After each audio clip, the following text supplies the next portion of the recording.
Hey, good morning, everyone, and welcome to the new media show. As you can see, I have my guest Rob Greenlee with me, and the upper screen is empty. Our guest, and let me actually clear that other screen. Our guest didn't realize we were live, and at the last minute, basically said, "Hey, can we do this tomorrow?" Yeah, So, hey, someone is available that I know. Let me see if I can get him to call in. yeah, it'd be And great. so, anyway, Rob, how are you this morning? Doing fine, doing fine. I'm in my shorts, and we have to do our regular weather report, but it's going to be 78 degrees here. Is it actually you actually have sun? Yes, there's actually sun outside. I can't believe it. It's actually finally arrived. I guess it's actually not even summer yet, so we're still in spring. But anyway, Well, it's here. It's fast approaching summer. With no rain during the days, but anyway, it's all good here in Hawaii as it is.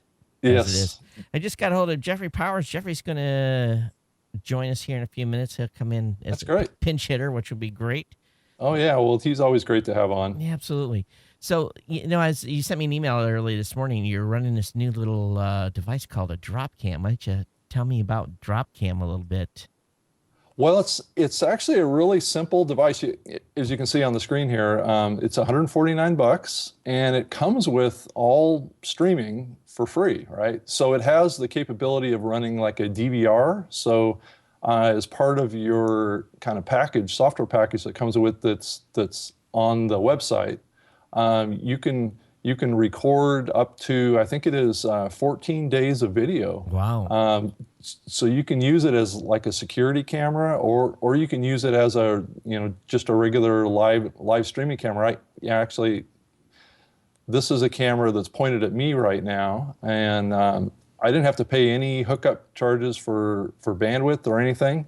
It doesn't have really great video, but for free streaming, it can be used for, if you want to keep an eye on your baby or your pets, or your front door or something like that. There's just a variety of ways that this thing can be used. I know I've seen some podcasters actually just set one up in their studio and just run 24/7, and that's kind of what I'm doing here a little bit. I just kind of played around with it. Actually, I didn't buy it specifically for this purpose. I bought it to set up at a local cat shelter to create a live cat cam.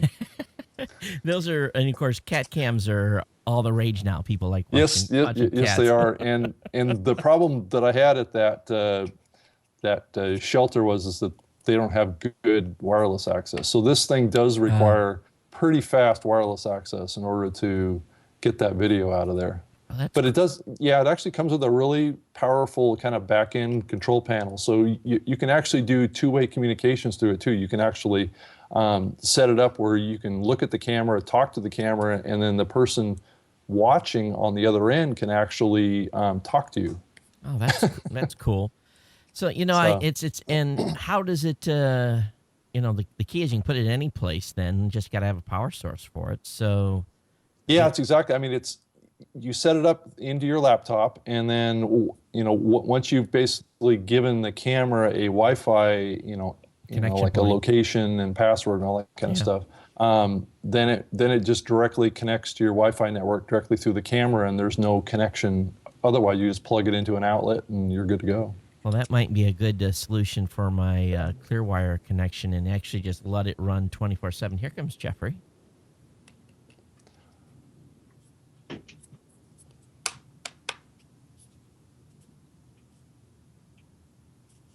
It looks like the video's initiating. So, Jeffrey, good morning. Thanks for jumping on here in the last moment. Can you hear us? Oh, can't hear him yet.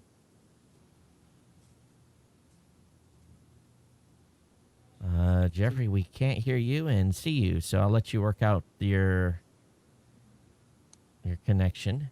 That's what happens when we ask someone at the last moment to join us.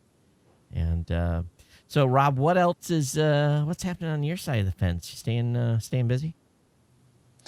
Yeah, I mean, things are going as good as usual. Things are as far as with the podcast audio, things are just chugging along. The company is working on what's next, right? Yep. So they've basically launched a lot of stuff, but there's things coming here in the coming months. But we'll see. I mean, it's one of those things that you never know exactly what they're going to do. Right.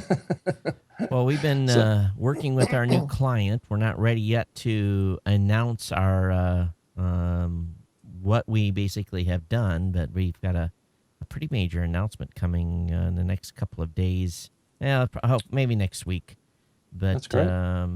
yeah, so just been working with them, getting their product launched. But something that Angela's been working on is a major update to our publishing system at Blueberry. And one of the things that we did over there was we're basically getting some complaints that for folks that weren't real tech savvy, that they were having some challenges. So now when folks go into their account, they've got the ability there's a real slick ability to do a pull down to change programs if they have more than one program. And we've got a new settings system where they basically can come in and tell us exactly how they're using our system, because we're pretty multifaceted. So folks can publish their podcast right from their WordPress blog with PowerPress, which is the preferred way, and then or they can publish from Blueberry to a homepage provided by us, or they can publish from Blueberry to their own blog using WebPI, or they can just simply use this as a web media upload site. And then what we've done is, based on that selection, based on what they pick here, we give instructions and tutorials, but based on what they pick, then we'll have it'll change the settings that they have to fill out. So some settings, it depends on how we're pulling or pushing, if we need more information or not. So what we've done is gotten rid of all that extra stuff that people would not need. It's, for example, if I was going to be publishing from Blueberry to my own blog, I have to set up the Weblogs API and all that stuff, which we make available, but also making it easier for people just to upload media as well. But we've changed and went to a Google S style uploader as well. So I got to just drag and drop the file into the box, and it pushes. And if they want to auto publish, they can auto publish as well. So we're going to incorporate all that into. That's actually going to be the new uploader and stuff will tie into PowerPress as well. So we've been working on back end stuff, which is, I guess, for a better word, making it easy for our content creators to manage and publish stuff through us, and try to keep the confusion factor down. I think Jeffrey is going to try again because he disconnected. So, Todd, I came across a new kind of streaming video box at the Vlogger Fair last weekend. Oh yeah? And yeah, it's actually a Seattle company, and they have a box that's kind of competitive to like a live stream box or a TriCaster, and it's actually called Paladin. It's at Paladin. Paladin. Yeah,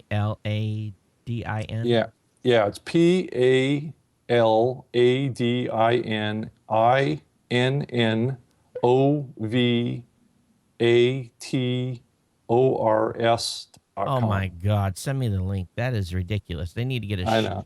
They need to get a shorter domain. No, I agree with you. Yeah, I'm gonna go meet with them next week, and I was planning on having their co-founder come on the show next week. It's Paladation Innovations. Is that the company? Correct. That .co.uk or? Pardon me? Is it .co.uk? No, it's a .com. PALADINNOVATORS. MOUSE. Just send me an email with the link. Why is my mouse not working? This is like one of those mornings. It is. And Jeffrey, welcome. We had a guest scheduled, and at 10:06, he says, "Hey, can we do this tomorrow?" I'm like, "No, we're live." So how you been? Jeffrey Powers from So geekazine.com. we can't do this tomorrow? No, I can't. How are you? Doing good, doing good. I'm just fixing some settings here really quick. No worries. Yeah. Been a while since we talked. Gee, I don't know. It's been We had a text conversation a couple days ago. Yeah, we're just, Dang. but we're both like on edge, waiting to know when we're going to get our glass invitation, and I thought I'm getting a little nervous, but I guess a lot of people are still waiting. Yeah, especially since I started a show about it. Yeah, exactly. That's true. So you have to actually fly out to. It's what they say: fake it until you make it. So I have my pair of faux Google glasses that sit over there, and I wear them every now and then. Plus, I have a guest host that does have a pair of Google Glass, and so we can get some good conversation going and stories going from that. you have a what pair of Google glasses? A faux pair of Google Glass, A full. as in a fake pair. Oh. I can show it to you really quick if you want. Yeah, let's see him. Where did you score that at?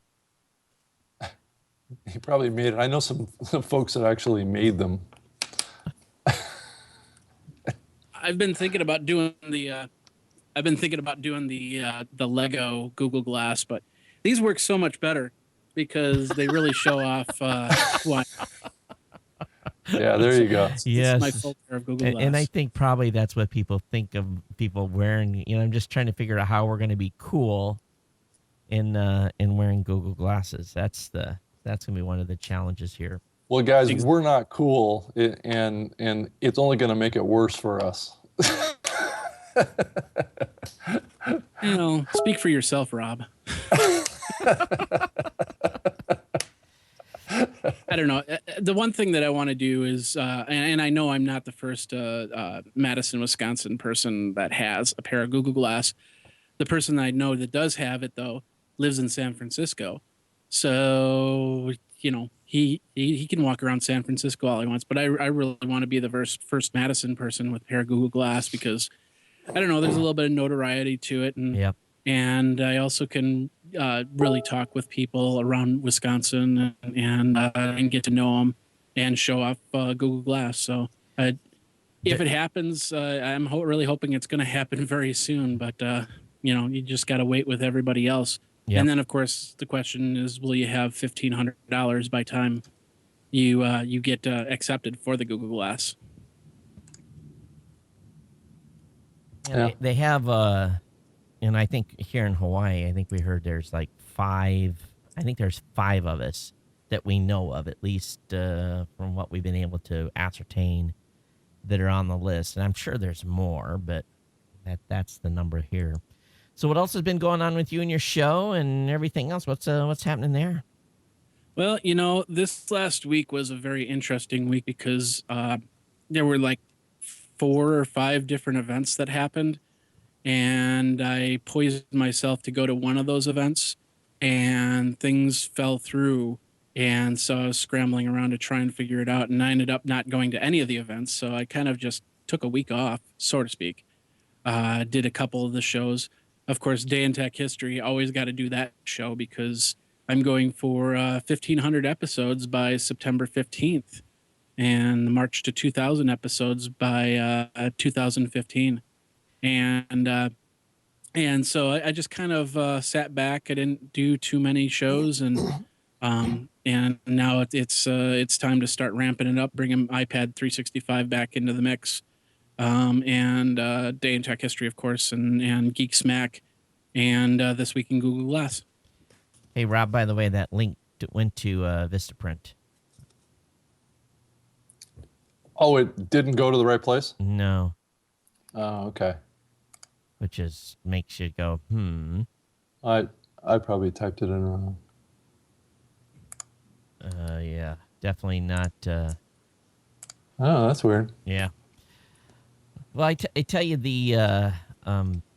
it's just been, from my perspective here, it's been a very interesting, I guess, for another words, last couple of weeks, because I've been getting a lot of calls from, the call volume is picking up from potential advertisers, and one advertiser that I talked to wanted to do a campaign, and I just kept telling him, this is not going to work. This is not, I don't want to turn business away. But at the same time, I'm telling this guy, this is not going to work. What you want to do is not going to work. And then, and then to get down to a payment negotiation, and they want to lowball. And I'm like, we're not going to be able to get any shows at that price. I can't do it. And, the guy's like, well, what can you do? And I explained to him what we can do, and, what it's going to cost, and, how to execute it. And then he's like, oh, you're not knowing what you're talking about. So it's, you try to bend as much as you can. But I guess I said, well, I apologize. We can't take your business. I said, if you want to come back later and talk about a different way of doing this, let me know. But, it all was all about the tracking. And that brings up a good question. Without divulging any too many secrets, what would it take for an advertiser to work with Raw Voice? I mean, well, it's not complicated. If they want to do host endorsed campaigns, we're even open to, if they have their own ad copy from running it as a traditionally like a radio spot or something, we can even do that. But what they want to do is so completely out of the norm that it was, first of all, it was a little underhanded. I didn't feel good about disclosures, because they didn't want, they wanted to run the campaign as as basically an article that people would report on, and not disclose that it was a paid spot. And I'm like, that's we can't do that, and long story short, it just, it broke the FCC rules, number one, from a disclosure standpoint too. So, okay. and then they just wanted to pay. And then we're getting a lot of this. A lot of these companies are trying to I get at least, even on my personal blog, a dozen emails a day. Hey, here's our infographic. Hey, here's our pre-written article. And if a guy is hurting for content, they're going to take that content and put it up lock, stock, and barrel. And it's just an SEO play is all it is, by the bottom feeders, to try to get sites to link back to them. So it goes back again to this mentality of selling your soul for a cup of coffee, for the price of a cup of coffee. So basically you'd be podcasting, and then you'd say, go to this web article to find out more about this company. No, it was a product that they wanted us to report, like a product review, and do it as basically they wanted us to promote a page, and promote just like it would be in my show, like a news article. Hey, did you guys hear about so and so? You guys ought to check this. That type of not this show is sponsored by, and go check them out. No, so it was completely this disconnected play. They didn't want to say that they were a sponsor. They didn't want banners, nothing. All they wanted to do was people to promote a web page and or domain, and send people to that website to check them out as the newest and latest greatest thing. So Crazy. I don't know, Rob. It's more and more of this. I don't get it. I really don't. So so it doesn't sound like it's really a good overall strategy from a marketing perspective, or do you think it's could get traction for those folks? I think if they get enough dummies to put the articles on, link the articles on their websites back. What they're looking for is they're looking for link love without tripping the Google filter. Yeah. That's what it's all boils down to. I know, it just doesn't feel like that whole link love thing is really that relevant anymore. Well, it's not only the link love, it's the article that goes along with it, and the commentary that goes along with it. Yeah, that's true. Mm-hmm. So that's where they're going to get the traction. Yeah. But I always, so I have a little standard blurb especially on my personal site that I reply to. I'm like, we're willing to take a sponsored post. It's $5,000 for a sponsored post, and it's going to be listed at the top, sponsored by your article, and sponsored at the bottom. Absolutely, we'll take a sponsored post for $5,000, and that usually makes them go away. If they see it. As well, they should for Yeah. $5,000. Yeah, I'll put it up there for $5,000. It's going to be listed as sponsored by. Somewhere on my about page, I have something very similar, but I give them like multiple options. Like I say, I'm looking for a Mac Mini, that the iCore 7.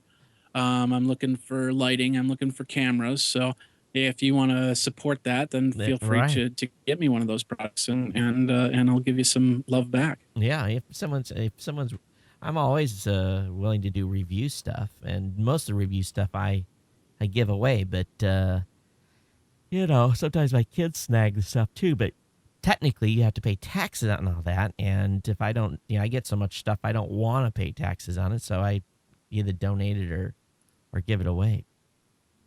But that brings up probably we ought at some point, Rob, in the future, have someone on talk about some of the legal stuff that goes along with the new media as well.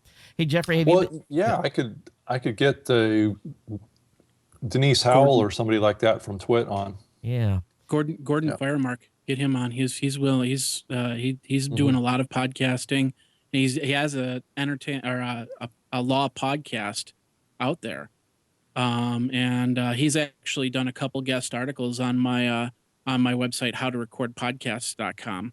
So he would be a good person to talk to on that, and he looks like me. So I was going to ask, you've been using YouTube Live. How did that work out for you? Well, first of all, I just got done with the YouTube Creators Academy. I got my certificate right here. And Wow, so that's basically, fancy. I've been a partner of YouTube for a while now, and they basically said, "Now, great, you're a partner. You're bringing up a lot of content. Here's all the stuff you really need to." And one of the things they kept saying was, "You should really start doing some live content." And I was thinking about it, and I've always shied away from live content because when you put streaming into the mix with your podcast, you're already, especially if you're already doing audio and video, putting a stream in there just adds a whole host of new problems. And I stopped doing it about 2 years ago simply because I just didn't want to deal with bandwidth issues and computer CPU cycles and stuff like that. Episodes that have like a stutter to them because it's the computer's trying to do too much at one time, and everything streaming is outweighed in this case because it's on YouTube. You're scheduling it, you're promoting it, and then you're doing it live. So far, I've done about 2 episodes on my show Geek Smack. That's been live, and the numbers. I do it around 1 p.m. Eastern time on Tuesdays, and the numbers have been pretty low. But there's more people that are watching the show after the fact. And another thing that I've done is I actually extended the show on YouTube. So whereas I'd have a 4-section area of Geek Smack, which would include the vlog part where I talk about my life, and then part 1 of Geek Smack, which is the news, part 2 of Geek Smack, which is more news, and then the last part, which is a basic 3-4 minute commentary that I wrote up. The first part I've actually moved over to YouTube, and when you actually watch or listen to the podcast, you don't hear that part. It just goes straight into the news. So I'm going to give that the 6 to 8 week try and see what happens there. If that grows, if it stays where it is, and then move from there. It's really all about that 6 to 8 week window that you got to make as a podcaster to say if something's working or not. Right. Hey, Rob, going back to, so overall then, just so that I'm clear, how has your experience been then using the YouTube platform? Because I've got approved, I just haven't done a live event on there yet. How's it been using the YouTube platform? Has it been Jeffrey's been easy to use? Oh, me? I thought you were asking Rob No. that question. No, sorry. It's no different than using Livestream or Ustream, because basically what happens is once you get accepted, you set up an event for it, and then it takes you to a control room, and then you use your third party software, like I use Wirecast or whatever device you use, and that sets up the connection between YouTube and your cameras. At that point, you then go back to the web page and you hit start preview, where you can preview the happening, and then you can hit start event. Now, the coolest part about this whole thing is the fact that once you put together that live event for the episode, it instantly puts up the page, which you can then embed or you can put a link to. And when people go to that link, all it says is it's starting, and then it's got a countdown clock. Oh, So literally, they could go to the page today and put that page in one of their tabs, and it says it's going to start in 3 days, and then they leave that tab up, and then when it starts, it just starts, and they can watch it. so you really have to be on a schedule, though. It's one of those deals where, or you can do it on the fly, but you can do a scheduled event too. Not necessarily. I mean, I set up a couple events that happen right then and there. Right. It's going to be harder to promote, Yeah. but it's just like anything else, like a podcast. If you keep to a schedule, people will start realizing and coming to that at that point in time. So do you get a do you get a new embed every show? new link, new embed. Yes. God, I hate that. Yeah, At least I believe so. I haven't really played with that part yet. Yeah, Livestream does the same thing. Basically, you have to, every time you set up an event, it's basically a new embed, and you have to change everything out. Hey, Rob, I'm looking at this. You can go to yourpalladian.com too, a shorter URL. Oh, you can. I didn't realize Yeah. that. So anyway, this is the $5,000 Palladian backpack, but it looks like it's just like any one of these other switchers that's going on out there. They don't have any real specs on the website, but listing a price. But one thing I find interesting here is that it appears that they're using Wirecast embedded Yes. in this. So Yeah. From what I understand, it's running Windows 8, and it just loads regular Wirecast on it. It's just a really, really powerful box, and I guess it supports all the capabilities that the Wirecast has. I'm looking here. 1, 2, 3, 4.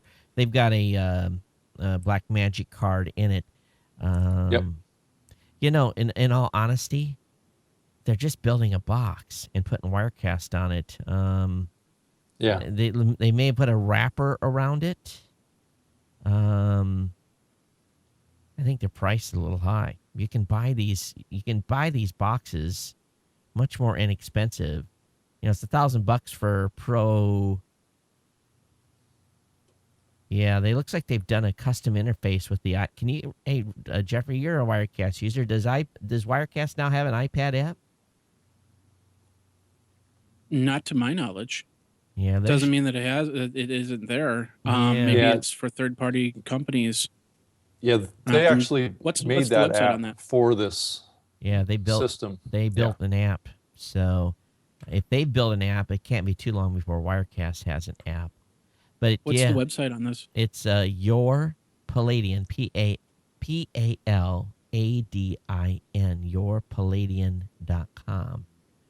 And so it'd be Palladian interesting. or Paladin? Paladin, Paladin. That's right. PALADIN.com. So they could have picked a little different Name. But name. Yeah. Yeah. So I have Tom. Tom has already said that he would come on the show next week to present it all to us. All right. Cool. Interesting. Yeah, we'll have to talk about schedule too. We'll do that at the end of the show. Okay. Well, interesting. It's these things were NAB were all over the place, but it is interesting. They've got it priced at $5,000. They got it priced right at the same price that the folks at Livestream did. And of course, this is something I told the folks over at Wirecast that they needed to do for years. And here's the thing that's interesting is that it appears that they have Well, of course, they've been tied into that BMD Blackmagic Express, whatever that card is, with all the inputs. Have been in that for a while, but this thing will go in a briefcase. I like how they always show that something will fit in a briefcase, but Yeah. you know what else they don't show? A monitor, Yeah. the keyboard, all the stuff. Of course, they say it's with the The iPad. mixer, yeah. Yeah, all the stuff that needs to go with that. So just always kind of cracks me up. Yeah, I told these guys, they actually set up a meeting with me probably over a year ago, Uh-huh. and I spent probably a half an hour talking to them about what was going on in the space and the whole what really content providers need. And I actually told them to come out with a box that would be priced more in the $3,000 range. Right, $2,500, $3,000 range. And that's what I was hoping this box would turn into, is about $2,900 or something like that. I think a person could buy this box and basically, it's a really powerful PC is what it is, really. Yeah. But once you get up in the $5,000 range, it gets a little tough because there's pretty tough competition at that price point. Yep.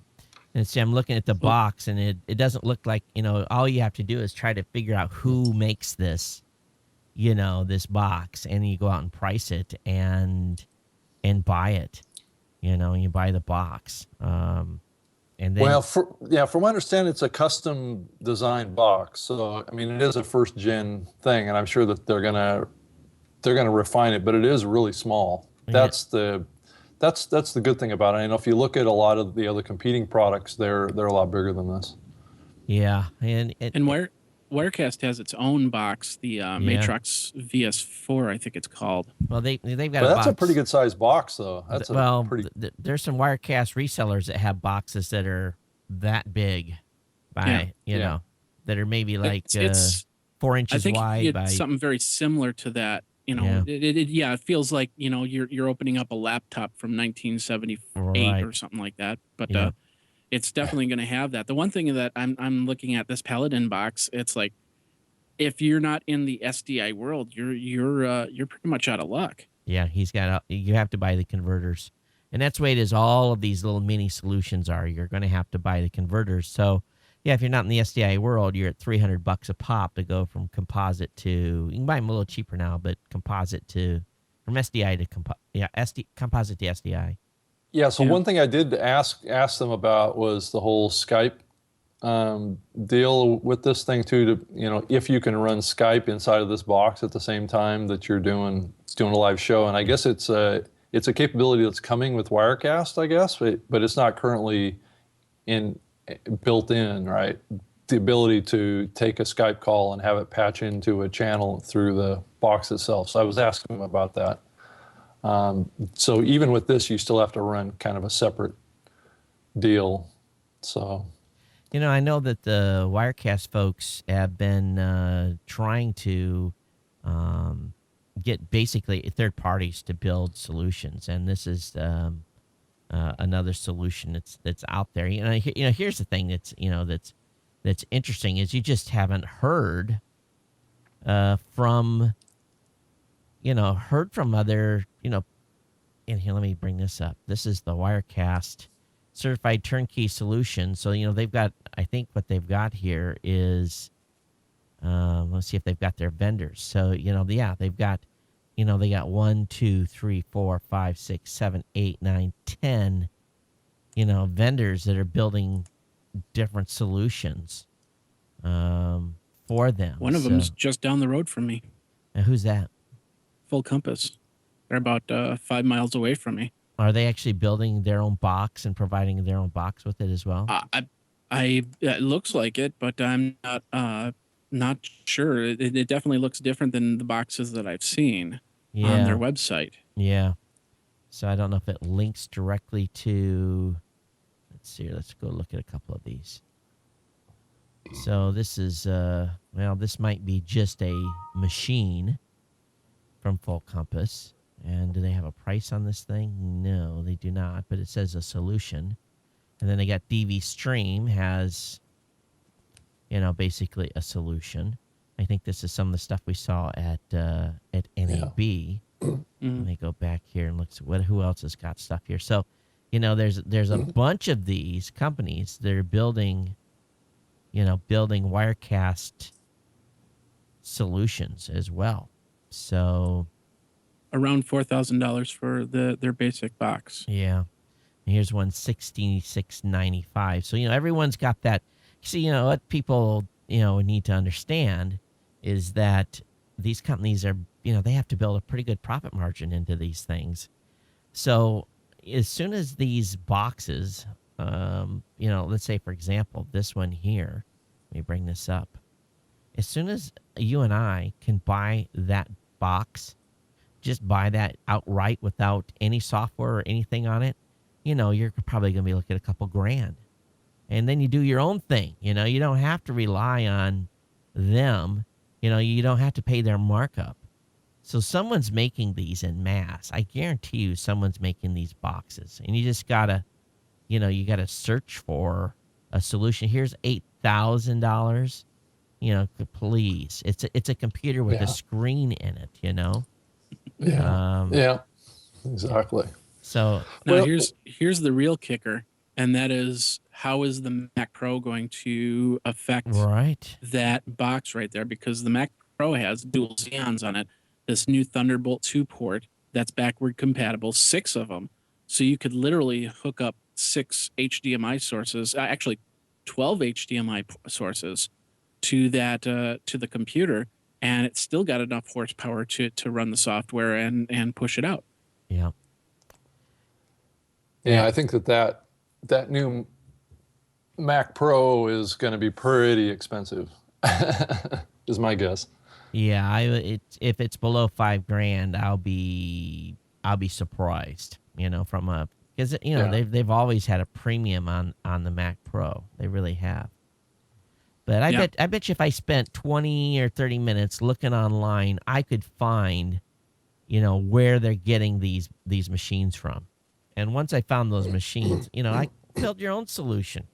Don't pay their markup. But Well, and Todd, and you have the live stream software right now, right? That you got for free. well, So, it's not necessarily even you can build a Wirecast or a live stream solution, Yeah. pretty easy. Well, here's the biggest issue with Wirecast, and that is the Mac version of Wirecast is a lot more stable than the Yeah. PC version Yeah. of Wirecast. At least in all the dealings that I've Mhm. ever had with Wirecast. Yep. You have a little on the PC side, you have more functionality with the cameras independently, but on the Mac side, you can actually do all that within Wirecast. Like, for instance, if I need to brighten up the camera, the webcam, I do that within Wirecast as opposed to a piece of third-party software. On any PC that I've done, I've even gotten this PC that I'm on right now has all the specs that Wirecast would accept, including a 2 gigabyte card. And whenever I do video, it comes out okay. But when I show a screen or a screen capture or something like that, it's always just not pixelated. But if you were to read the words, you'd actually see the letters looked a little bit jarbled. One thing that we all have to realize too is that it's just stuff is going to get more cheaper over time here, and in the next, it's going to continue to go down. And I think from Wirecast, Livestream, New Tech, whoever's building stuff, in all honesty, if you go look, if you do a cross comparison of pricing, it's still even at the $5,000 investment range, it is very difficult, very, very difficult to beat that New Tech product, that TriCaster 40, TC40. It's really, because it's got everything, it's all built in. It's got a nice interface.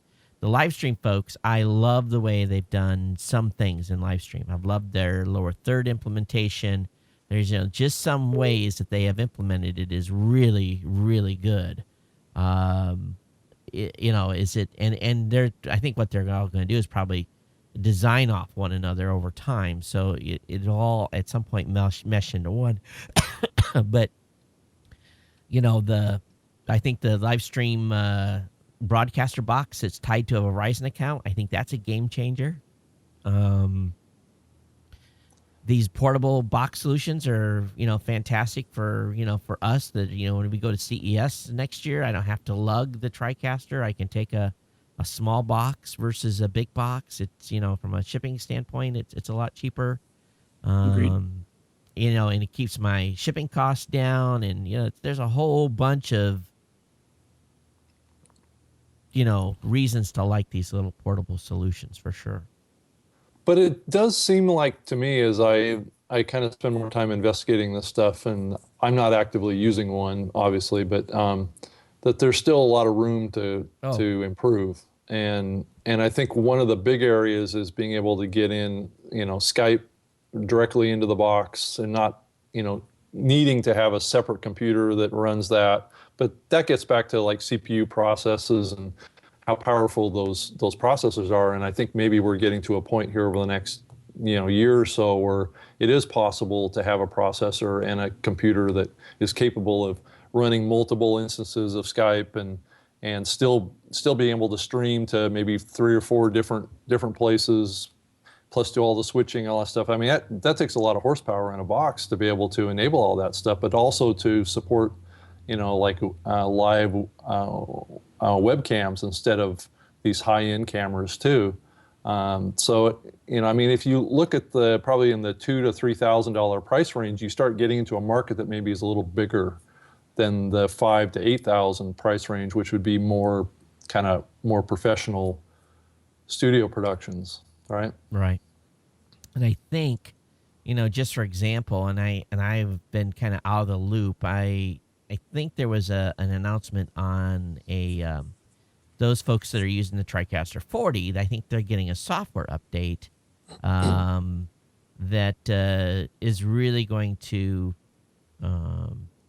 be welcome for those folks that have that $5,000 box. It's going to make them, a much more capable system. So I think what it really boils down to is that they understand they got to pack more features into these units to stay competitive.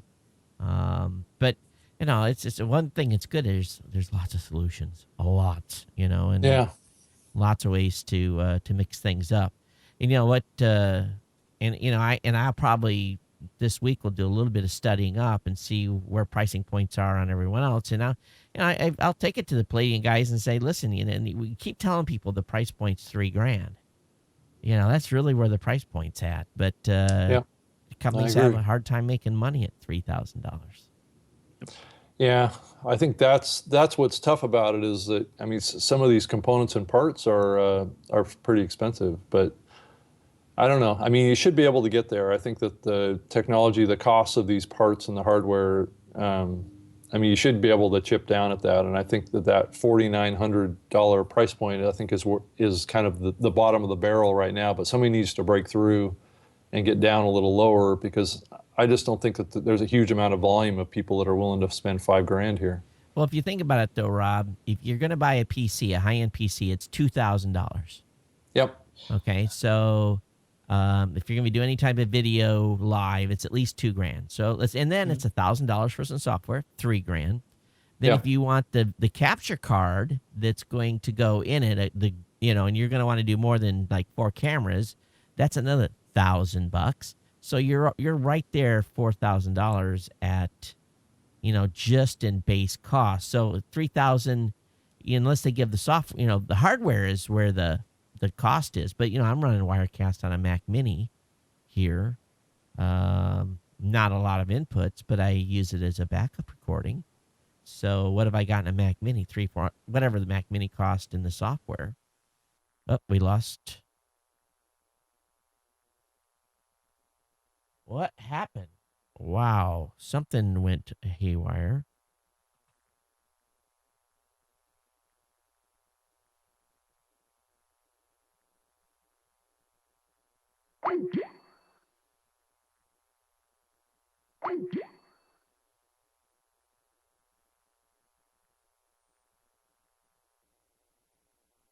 Huh. Am I still live?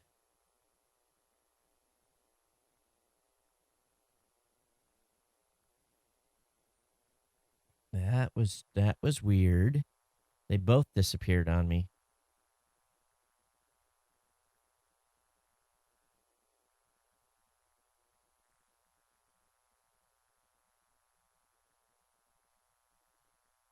Huh.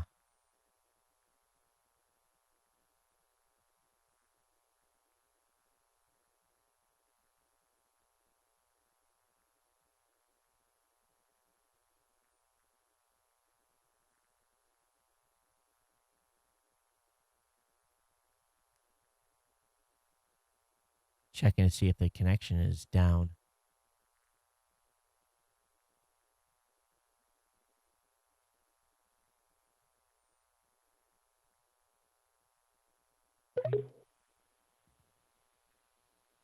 Man, you both just like went away. I something happened. I did a quick speed test to Hawaii and it wouldn't even connect. Yeah, both of you Now it's just back up. dropped. I mean, it was like Yeah. you both went away at the same exact time. So it must have been it must have been the intranets. Someone reset a router or something because Yeah, everything just dropped. It I know I just- couldn't I'm- connect to anything. I Yeah. mean, it just went down like wow. And I basically brought up a browser and I was like, okay, everything's working. Oh, bizarre. It's Yeah. a life of It Skype. happens. But I think someone definitely just reset a router. That's what it looks like. Someone just did, did a reset. That's all it takes, right? Yeah, that's all it takes. So anyway, yeah, we'll see where these boxes go. It can only go down. But also, the utility of live is, it's just like here, depending on what time you're streaming and your audience availability and everything else, the on-demand stuff is still king, no matter what. Hey, Jeffrey, you going out to Ford on the 24th of June? Yeah. Boy, there's a bunch of Are you- us. There's gonna be a bunch of people going. Are you going? Yep, Mike's going. One of our other writers at Geek News Central's going. He's going for another publication, but I think they've invited a lot of people. They usually do this once a year. The first year that we did that, it was in May, and there was only like 10 bloggers. But by last year, at one point it was somewhere around 300 bloggers of all makes and models and sizes, and they just they do that to I guess that's their way of putting posts out, and it works on it. And I get a lot of good video footage. Last year I got to ride in a Ford Raptor, and they took us on an off-road trail, and we're sitting there 90 degrees looking down at the ground in a Ford Raptor talking about the suspension, and But it's a lot of fun But and a lot of video. This one though, And- they're doing sessions this time. We're doing some sort of sessions. Did you see that? Well, what happens is on the first part they do these sessions, and on the second part they take you out to the track, and then you go through the different stations Right. of the track. So like last year, like I said, we got to ride in a Ford Raptor. They had police interceptors there, and we got to drive in an interceptor. There's an area where they slick down the track, and then they get you in there and they show you how the brakes and the suspension work on some of these cars by slipping and sliding you around on that track. So it's a lot of fun. But last year was probably the worst because that's what started in the Midwest. That's when that 100-degree day progression started, and it was really bad. So hopefully that won't happen again this year, so because you get a lot of great stuff. And in fact, if you go and you have one of the Hero 3s, right? I do.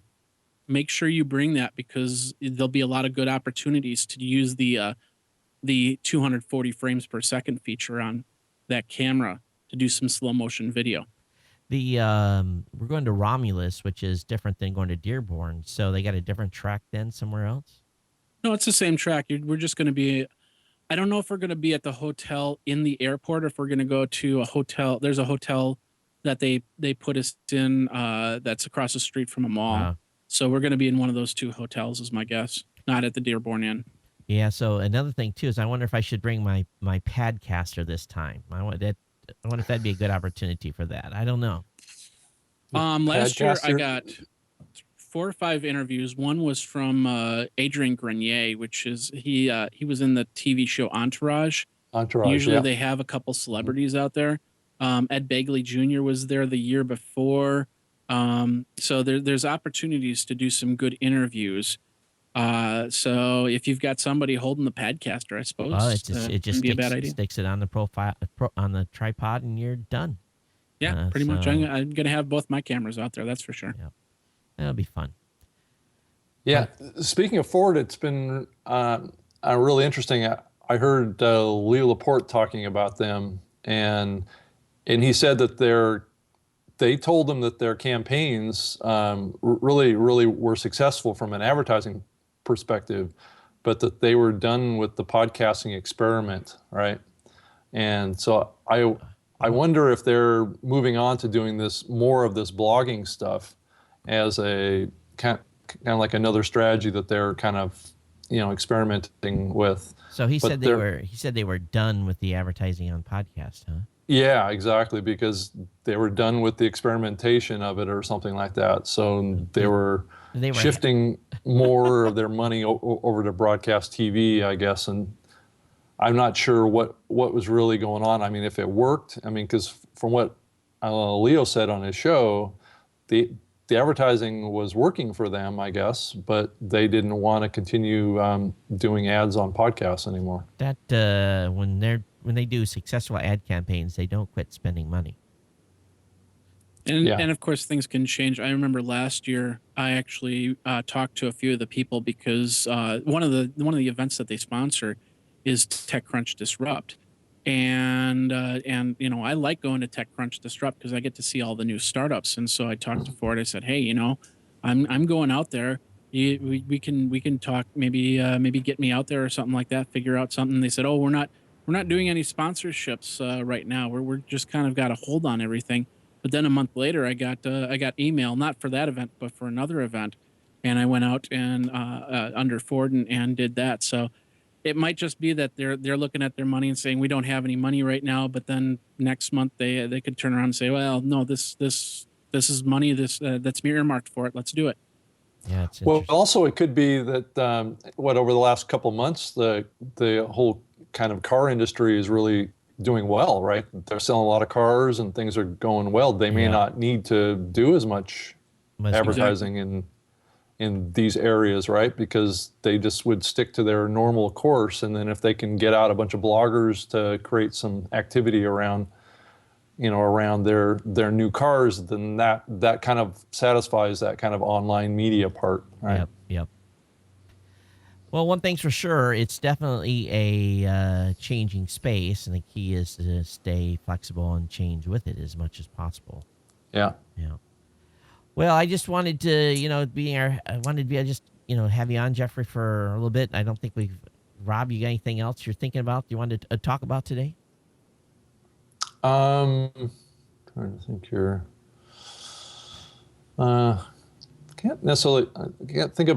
I can't think of anything else. I know there's a million things that we can We could spend time on. And we could talk about. And that's we for probably sure. should have from here on out. We probably should have some hardware backup discussions ready to talk about. So just from a scheduling standpoint, who do we have scheduled for next Saturday? Tom from Paladin for next, Okay, and then we're off. and we're off June 29th and July 6th, so we're Okay. not doing shows. Okay, so and I throw a curveball at you. If we do a show the week of July 13th. Yeah, I think I'm still okay for the 13th. Yeah, I have Mr. Andrew Zarian kind of plugged in for that date. Okay, cool. So we'll definitely. I think everything's good. And actually, that Fourth of July weekend is probably not a good weekend for anybody. No. From a production standpoint. Yeah. Jeffrey, what else have you got planned here recently? Anything going on special?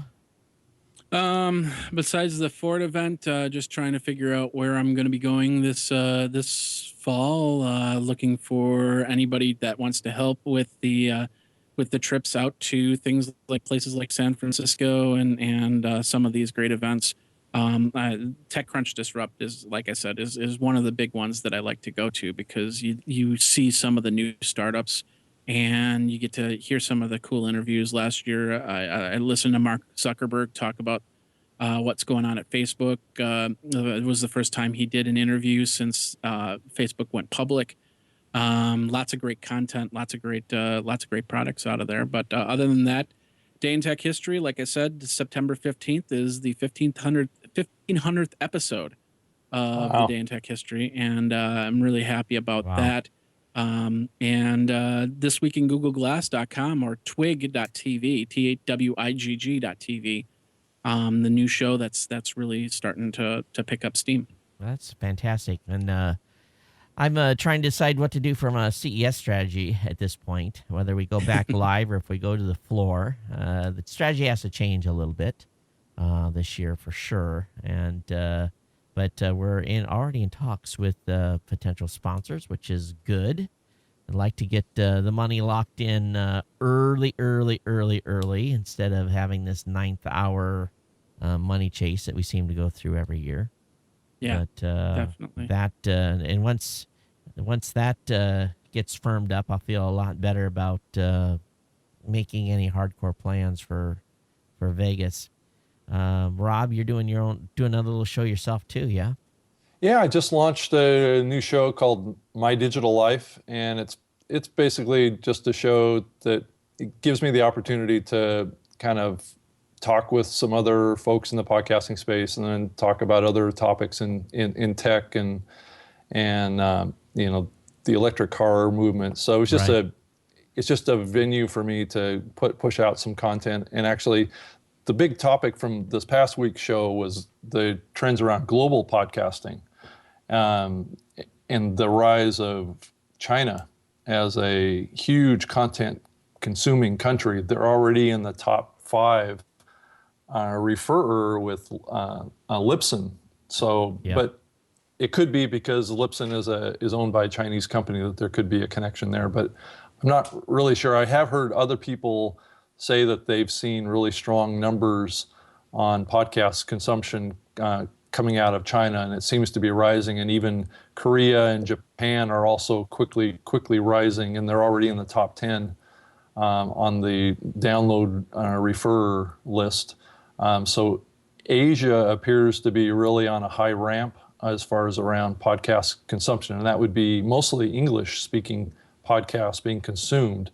And so my topic of my show, I talked to Karen Hogue from Denmark, and we had a pretty lengthy conversation about what's going on in these countries around podcasts. And it appears that the English-speaking content is being consumed pretty heavily, but what's being produced in a lot of countries around the world is local language content, because a lot of the people in countries around the world, the English language is the second language, right? Not their primary language. And so most podcasters in those countries feel most comfortable talking in their local native language.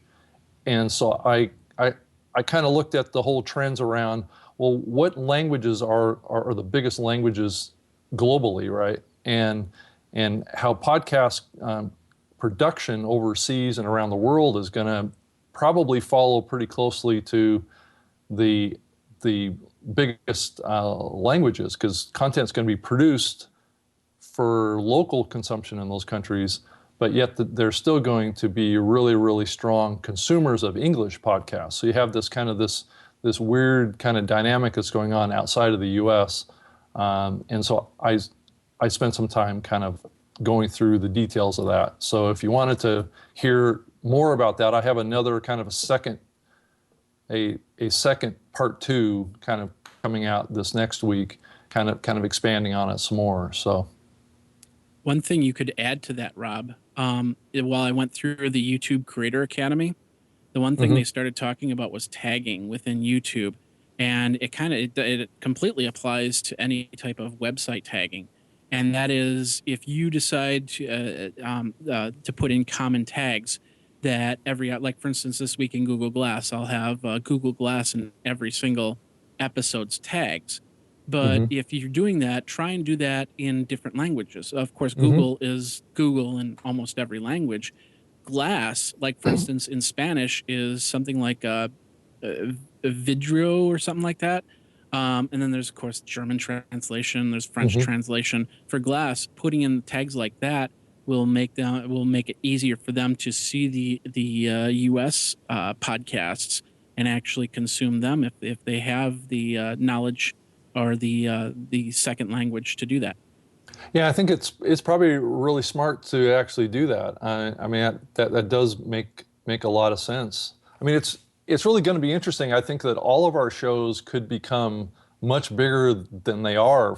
You know, the English shows is what I'm saying, all around the world. So I think we have a huge opportunity to build our shows overseas and in every country of the world. And I think we've all been kind of doing that up to now. But the problem is that I think a lot of us podcasters don't think about our content more generically, right? We tend to talk about U.S. centric stuff, right? And not kind of include the world. And that's going to be difficult for us to make that jump to be thinking about other countries. And it's not like you can cover every country, right? I mean, they have different holidays and different things, and you can't. So what I'm kind of recommending is that everybody just kind of strip out those conversations, right? And just don't talk about things that are very local, unless you want to be a local podcast, right? So, and if you do, you go for it. But if you're trying to reach a global audience and you want to build the largest show that you can, don't kind of talk about things that your audience maybe in China has no kind of way of associating, right, or even care about. What I do is I talk to like my top 10 countries on my show. Canada, UK, going through that list. I try to make a mention periodically to each of those audiences. And I try to, if I see something specifically in their country, like Australia or something like that, I have a heavy Australia audience. So I'll say something about something's going on in Australia. I think that's really good. That's actually smart. I think that, I mean, we all need to start thinking about the globe, not just the U.S. Right. And that's a tough thing for Americans to do. With the recent news with all this revelations of stuff the government's been doing over the past couple of weeks. So I've been getting some commentary from people outside the U.S. on what's been announced here. So it's interesting to get people's perspectives that live in other countries too, that may already have been dealing with, having this type of level of, how should we say it, draconian draconian things have been done to take a look at stuff. So it's interesting to hear their commentary too. Yeah, and I think it really freaked out a lot of people outside of the U.S. Probably even more so than people in the U.S. Well, I think if you I read an article somewhere that says that they pay for advertisers pay for profile information, and if you have like this super exotic life, your personal profile is worth like $1.59, and that's if you're a millionaire and own a boat and looking for an iPhone and all these things. You're worth about $1.59 from a profile standpoint at any given point. So it's not like we've had any level of privacy up to this point anyway, because the commercial companies have been collecting on us for a long time. Yeah, and I keep hearing that this is, what we've learned is just the tip of the iceberg too. But also in retrospect, and I don't want to turn into a full discussion about this thing. In all honesty, the government's big, but it's not that big, and to think that that they're going to be going through your profile is individually profile is pretty ridiculous unless you do something stupid. Yeah. So, wow. Yeah. And it doesn't, that the whole other legal, the whole Constitution stuff is a whole different topic for a whole nother show. Well, as a podcaster and as a kind of a live streaming person, I mean, all three of us, we're putting out, a lot more information about ourselves than the normal person out there too. I mean, it's just. And at the same point too, I also understand that, when I was in the Navy, I signed an agreement that allowed them to look at, to basically inspect anything, anywhere, any place, anytime, having had that position of trust, that even though I have retired, that has not changed. I have a lifetime agreement to keep my mouth shut. So that doesn't end when you walk away from a job. I think the thing that really pisses me off is that no one holds a gun to someone's head to sign a security agreement. That's a job that you have opted to do, and it just the whole situation about he'll probably end up dead before it's all over. That's my personal prediction. It'd be like, some maid will find him with 2 bullets in the head in a hotel room somewhere. But Todd, I mean, isn't he so high profile now that would be a pretty suspicious scenario? So what?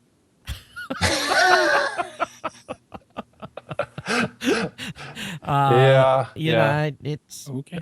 It, I missed something, definitely.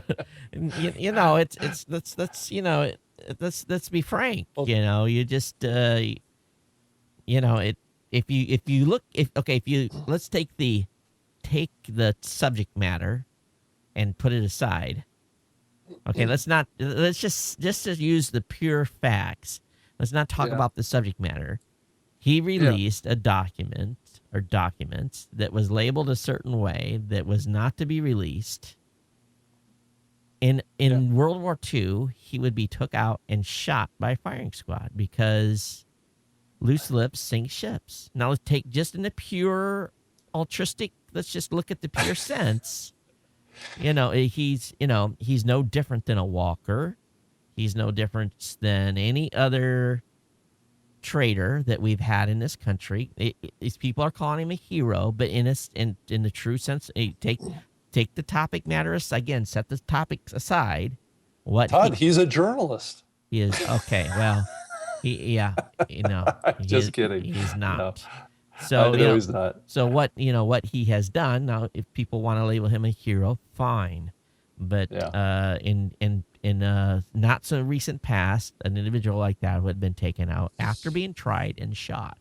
So, if you just look at if he had released information about not privacy related, or constitutionally related, if he'd related something about, some defense type of thing, some defense system, some type of defense weapon system or something, people would look at him as in a purely different light. But the same thing, at the same time, the classification of that document was no different than something else. So if he can set the topic aside and see what he did, he'll if he ever gets captured, he will live, I guarantee you, in a box for a very long time by himself. So Todd, you better hope the Chinese I'm glad give to him see a that sign our language. stream didn't go down while we were in the middle of this conversation. Yeah, I got downgraded on mine. Let's stop talking about this now. Yeah. I like my websites. So I like them up. no, it's true though. If you look at the pure, and I guess having served for 24 years and having had, I just find it repulsive to, irregardless of the topic matter, I find it repulsive that he released that data. I'm just shocked. Now, the topic, Todd, the topic itself can be a whole different discussion on the.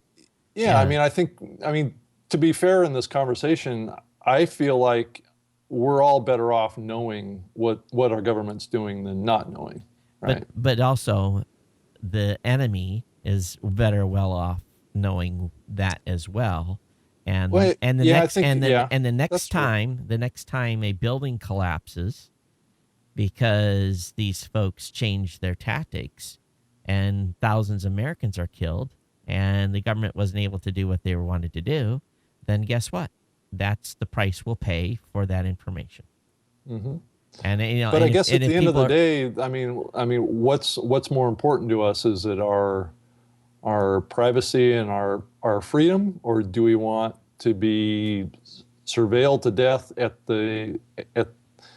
just because we might be attacked? I think that's a great debate question. Yeah, yeah. You know, I think and that, that's for I mean, and it, that's for and it, yeah, and it may be a mute point because as we move into more and more connectivity and there's more electronic communications happening globally, that it's just not it's just totally impractical for us to expect the that our online the only thing communications would not be monitored. the only thing I can hope, and this is and this is just my personal opinion, the only thing I can hope is that the folks that work at these companies or these agencies or wherever they work, they are red, white, and blue Americans, and my only hope is that there's no abuse, and that there is Yeah. stuff stays within the confines of what they're, and I would think, and I would hope that, from a economy of scale, if there's a 10,000 or 1,000 or 5,000 people or how many or whatever are working this angle, working this content, that there would be a small percentage of abusers, and I hope that they would take abusers and eradicate them. But Yeah. because I think you'll have a small percentage of abusers any place you go. But I would hope that the majority of those folks are how should we say it, are following the true letter of whatever they've been dictated to do. So. Yeah, I saw there was an article, and I think it's trending on TechMeme right now about this whole concept that a lot of people think that, oh, well, if I'm not doing anything wrong, I have nothing to be worried about, right? Right. And he was kind of, I think it was the journalist that actually broke the story, actually put out this commentary about that whole idea, is that we should be worried about this because there are thousands of laws Of course. that exist on the books that we as human beings cannot comprehend, right? Yeah. And there are little things that we do in our lives that maybe may break a law that we don't even know exists, True. right? True. And if the government knows that we're breaking that law, then we're basically giving them a loaded gun to shoot us with. Right. And it could be a minor thing I think the example that he gave was in certain parts of the country, it's illegal to kill a lobster or something like that. Over a certain right? size, yeah. Yeah. It's illegal. It's illegal to carry a chicken on your head from Minnesota to Wisconsin. There you go. So if there's It a is? picture of you, with a chicken on your head, you're basically, and the government finds out about that, right? You're in trouble, right? Yep. There's a ticket and a police officer coming to your door to arrest you. They can't arrest drug dealers. They're not going to come arrest me for carrying a chicken across the state line. I believe the Constitution. I served 24 years to protect that stuff, but at the same time, I also know there's a lot of bad people out there that would want nothing more than to cut our heads off. So And put a chicken on top of it. That's because they want access to that chicken. yeah. Yeah. So anyway, I'm sure this will all work itself out. And here's ultimately what I think is the true solution. And we elected people that put these laws into place. Okay, we elected the people that put the Patriot Act into place. We have a president that is allowed to sign political appointees to positions, thousands of them, that they get their job because of who is in the office. And Yeah. the only true way you'll ever change anything that's going on in Washington, D.C., when it comes to any of these issues, is to change who's in office and support people that support your way of thinking, whether it be positive, whether it be wanting more control or less control. It's you and until people do that, it's not going to change in D.C.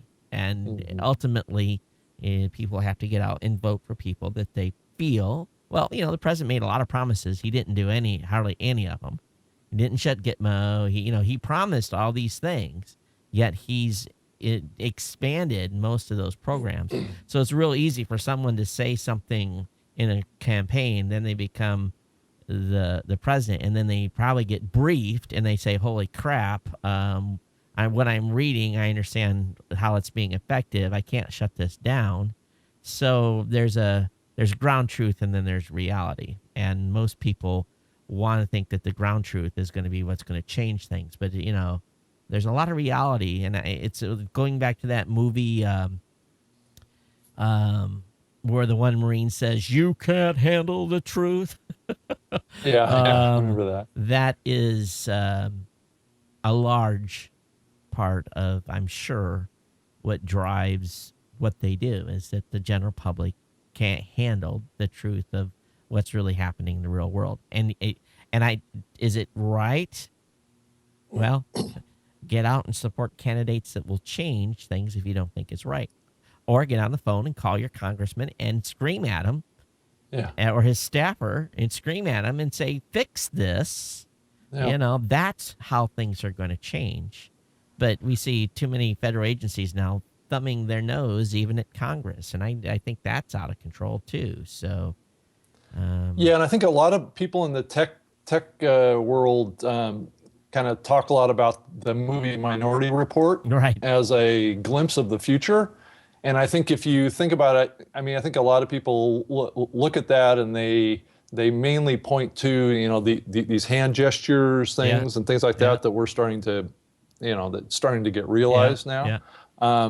But they forget when they talk about the whole Minority Report thing is that was a surveillance state. That's right. Yeah. And it was pre-crime, which is exactly, I think, what we're trying to do with this surveillance, right, is to prevent crimes or prevent terrorist attacks, which is exactly the same thing. Yep. Plus you have this whole kind of eye recognition and facial recognition software, because there was that one scene where Tom Cruise was walking through like a mall or something like that, and his face kept getting scanned, right? Yep.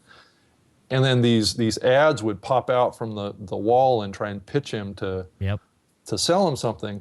And I think all these things are starting to actually happen, right? Right. Well, the movies are a prediction of the future.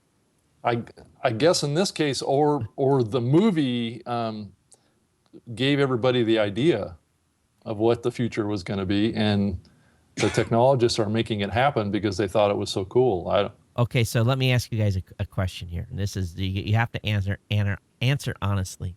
Rob and Jeff, do you think Google know you better than your wives and your girlfriends? No. You don't think they know? You don't think Google knows you better? No. Not yet. I don't believe that they've gotten there yet. I think that there's a lot of... If they were reviewing everything you were doing, if there was one person that was dedicated to watching Rob, and they watched all your web traffic, everything that you do, would they know you better than your wife? No, I don't think so. How about you, Jeff? Yes. Yeah, I think the majority of people... I got my fake Google glasses on to prove it. I think the majority of people... Well, guys, with me, it's different. I don't actually use Google for everything. Okay, so I understand that. But I would say in combination between Google, Twitter, and Facebook, and Skype, and any of or all of the Microsoft properties, I would say there's definitely a better chance that that would be the case. One thing is for sure, but not just Google. One thing is for sure, when it comes to secrets, dark secrets, I'm sure there's one specific category that oftentimes Google or Twitter or Facebook or any of these other sites will probably know your habits better than, and I'm not just saying us, I'm just saying as a whole, as a general population, I would say probably that the search engines and the referral logs show a significant amount of data. And I'm referring to what type of porn people watch, and there's a whole genre there that can really be, and it's really the down and dirty stuff that probably they know more about than maybe what your spouse does. It's that stuff that's you know, the look over the shoulder Google searches that you're looking for something. I'm sure But that. Todd, more and more of that activity is actually going into apps now, right? Well, it's So, true. Well, so then they know by the apps that you're using or whatever, you know. So, but they yeah, They but know the still, does location that you're using the apps. They know the yeah, location that you're taking the pictures. They know right, the and it doesn't matter if you're in Facebook, if yeah. you're in Twitter, if you're in Google, or if you're on Bing. You know, most of the times you're hitting buttons that say approve cross promotion between everything. So you could try your best to get away from Google, but if you still have one of those sites linked back to Google, it's going to collect information. When And I as I always say, the person with the most information and knows how to use it wins. the Nexus 7 yeah. I'm holding my hand here is my primary device that I've been used to play Ingress with. And when this is on and I'm playing Ingress, it runs basically for 5-6 hours straight if I'm out playing. Every step that I take is being GPS mapped, and the API even allows you to see where you've been playing in the game. It tracks where you're. I mean, you guys just play this. Get this game loaded on your end. Of course, Rob, I know you don't I don't have one, an Android. but get Yeah. this game loaded on your Android and then play it. And this is a Google sponsored company. Don't tell me that this thing, from a privacy standpoint, wouldn't make people's eyes water a little bit. Just from but you know, it's what it does is pretty, and it's very visible. So, you know, let me just see if I'm going to show you guys something here. We got to wrap this up. I want to show you this Intel map. And this is an unauthorized map that is being used, that someone made, a third party. And I'm going to zoom in here. Let me change. Let me go back to net 1. So on this map right now, it shows basically the portals. Let me zoom in on one particular player. This is a player that's out on the field right now. If I click on his profile, it shows me where he's been in the last 2 hours and 7 minutes from a gameplay standpoint. It shows you which areas he's hit. And I can do that for any player on the map. And actually, I know you guys can't see this, but it creates a pipper trail. It shows me where he is actually walking, how he's got from point to point to point, and the time marks. So this is a game that, you know, this page is used. It's the Intel page for the game. It shows all the activity going on. So I can do that for all players that are playing that have actually done some form of activity or another in the game. Now, if this game is doing this, okay, if you have GPS tracking turned on your phone, what can your phone, just in your daily, it's in your pocket, it's going with you. It's going to tell you where you go to get your shopping. It's going to tell you where you've stopped to get gas. It's going to, because all this, I mean, this thing is accurate within feet.